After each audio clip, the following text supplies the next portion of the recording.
CM Revanth Reddy నిర్వాకం వల్ల మహబూబ్ నగర్ జిల్లా నుంచి పరిశ్రమలు పారిపోయాయని కేటీఆర్ అన్నారు. మహబూబ్ నగర్ జిల్లాలో పర్యటించిన ఆయన నూతనంగా ఎన్నికైన సర్పంచ్లని సన్మానించారు. కాంగ్రెస్ ప్రభుత్వం అధికారంలోకి వచ్చి 2 ఏళ్లు గడిచినా రాష్ట్రంలో ఏ ఒక్క వర్గానికి కూడా న్యాయం జరగలేదన్నారు. ఢిల్లీని ముడుపులు పంపిస్తూ అభివృద్ధికి నిధులు లేవని చెప్తున్నారంటూ మండిపడ్డారు. మరో 2 ఏళ్లలో బీఆర్ఎస్ అధికారంలోకి వస్తుందని, కేసీఆర్ మరోసారి సీఎం అవుతారని ధీమా వ్యక్తం చేశారు కేటీఆర్. పాలమూరు బిడ్డ అన్నాడు.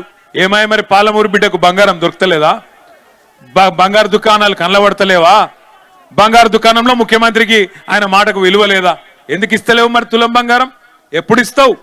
ఇంకా ఈ మోగోడు అంట, ఈ సిపాయి ఏది తులం బంగారం ఇస్తా అని ఇప్పటిదాకా కనీసం కళ్యాణ లక్ష్మి కూడా చక్కగా ఇయ్యనోడంట. ఇలా ఆడబిడ్డలందరినీ 1 కోటి మంది ఆడబిడ్డల్ని కోటీశ్వరులు చేస్తాడంట. కూట్లే రాయి తీయనోడు ఏట్ల రాయి దిత్తాను బయలుదేరిండంట. 1 కోటి మంది ఆడబిడ్డల్ని కోటీశ్వరులు చేయాలంటే ఎన్ని పైసలు కావాలా? ఎన్ని కోట్లు కావాలా? 1 కోటి కావాలా? 1 కోటి అంటే మాట్లాడితే కూడా అబద్ధం చెప్తే కూడా కొద్దిగా అతికేటట్టు ఉండాలన్నా లేదా? ఎన్ని అబద్ధాలు, ఎన్ని అడ్డగోలు హామీలు గుర్తు తెచ్చుకోండి.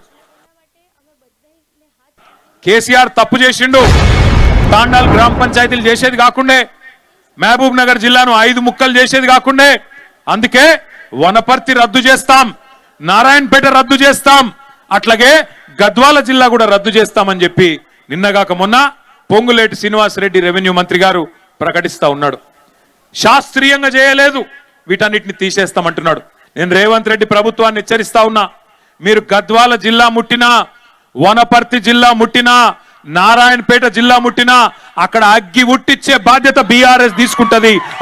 అక్కడే ఉద్యమాలకు కూడా శ్రీకారం చుడతామని చెప్పి కూడా హెచ్చరిస్తా ఉన్నా. పిచ్చి పిచ్చి పొరపాటు చేయకండి. ఈ సన్నాసి ముఖ్యమంత్రి 10% పని కూడా చేయలేకపోతా ఉన్నాడు. ఎందుకు? ఏం బాధ నీకు? పాలమూరు బిడ్డనంటావు, ఎందుకు పాలమూరుకు నీళ్ళు ఇవ్వమంటే ఆయన బయటికి చెప్పాడు. కానీ ఒకటే ఒకటి ఆయన మనసులో ఉన్నది, తొందరగా పాలమూరు రంగారెడ్డి ఎత్తిపోతల పథకాన్ని పూర్తి చేస్తే కేసీఆర్ కు పేరు వస్తుంది, ప్రజలు కేసీఆర్ ను గుర్తు చేసుకుంటారు. అట్లే పాత బాసు ఉన్నాడు కదా, ఆయనకు పాత బాసు. ఎవరు పాత బాసు? ఆయన కోపం వస్తుంది.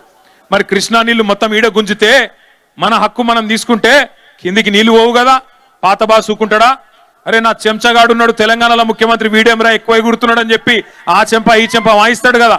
ఎందుకంటే ఈయన రహస్యాలన్నీ ఆయన కాడున్నాయి, ఈయన చేసిన లంగ పనులన్నీ ఆయనకు తెలుసు. చెంచగాడు చెంచగాని లెక్క ఉండాలి కానీ ఎకొత్తకు ఎగురు తూకుంటాడా? ఊకోడు పాత బాసు. అందుకే పాత బాసు కోపం రావద్దు, కేసీఆర్ కు పేరు రావద్దని చెప్పి ఇలా పాలమూరు రైతన్నలను ఎండబెడుతున్నాడు ఈ ముఖ్యమంత్రి రేవంత్ రెడ్డి. నేను అడుగుతున్నా రేవంత్ రెడ్డి, 17 తారీఖు వస్తున్నావు కదా మహబూబ్ నగర్ పట్టణానికి, ఒక్క మాట స్పష్టంగా చెప్పు. నీ ప్రభుత్వం వచ్చినాక మేము ఆనాడు ఐటీ హబ్ కట్టి అక్కడ 14 పరిశ్రమలు తెస్తే నీ ప్రభుత్వం వచ్చినాక ఆ 14 పరిశ్రమలు ఎందుకు పారిపోయినాయో ఒక్కసారి తెలంగాణ యువతకు, పాలమూరు యువతకు, మహబూబ్ నగర్ యువతకు సమాధానం చెప్పమని కోరుతా ఉన్నా. నీ ప్రభుత్వం వచ్చినాక ఈ 2 ఏళ్లలో పాలమూరుకు ఒక్క పరిశ్రమ తెచ్చినవా?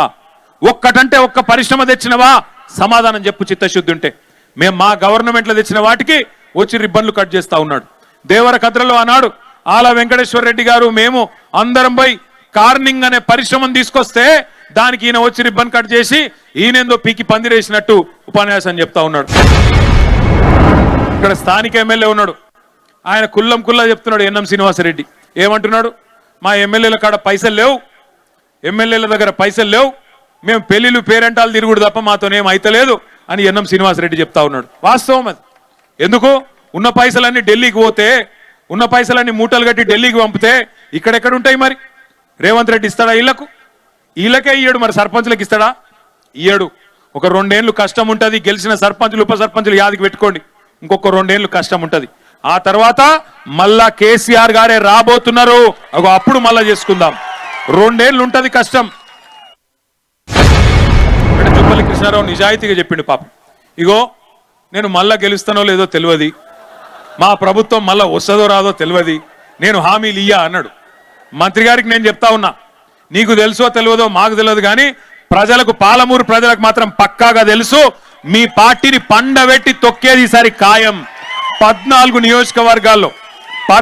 నియోజకవర్గాల్లో కొడంగల్తో సహా ఈసారి కాంగ్రెస్ పార్టీని బొందబెట్టబోతా ఉన్నారు ప్రజలు. అందులో ఈ జిల్లాలను ముడితే మాత్రం వనపర్తి, నారాయణపేట, గద్వాల జిల్లాలను ముడితే మాత్రం అగ్గి రగులుకుంటది, మళ్ళా కాంగ్రెస్ ను దహించి వేస్తదనే మాట కూడా నేను హెచ్చరిస్తా ఉన్నా.